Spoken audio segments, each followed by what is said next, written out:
मां तव्हांखे पंहिंजा माधुरी बि ॾसेंदा, शबनम बि ॾसेंदो। बाक़ी तव्हां वीडियो खे शेयर कयो ऐं असांजे चैनल खे, असांजे पेजनि खे फॉलो कयो। तव्हां सभिनि जी महिरबानी थींदी। हाणे कुझु देरि पहिरियां मूं गाह सटियो हिननि खे, हाणे कुझु खोलींदुसि। हिननि खे मूं गाह सटियो आहे, गाह खाइनि था ऐं कुझु वरी हे आहिनि हेॾे, हिननि खे बि मूं गाह सटियो आहे। ॾिस हे बि गाह खाइनि था। हाणे हिननि खे मां खोलींदुसि, हिननि खे तव्हांखे मां ॾसींदो हलां। हिननि खे हाणे मां खोलींदुसि कलाकु अधु कलाकु, हिननि खे 2 कलाक तक़रीबन।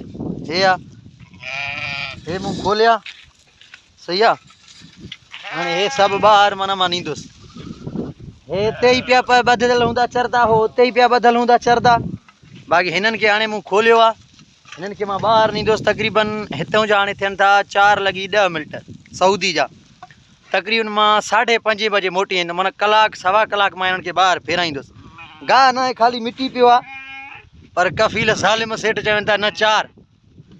हाणे हिननि खे मां ॿाहिरि ॾींदुसि कलाकु 2 कलाक, माना 5:15 6 बजे 5:15 6 5:30 ईअं मां मोटाए आणींदुसि हिननि खे।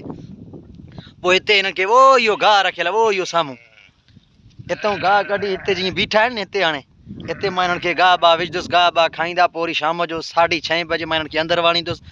जेको हिननि में माना खीर बीर हूंदो उहो कढी ॿाहिरि सटींदुसि।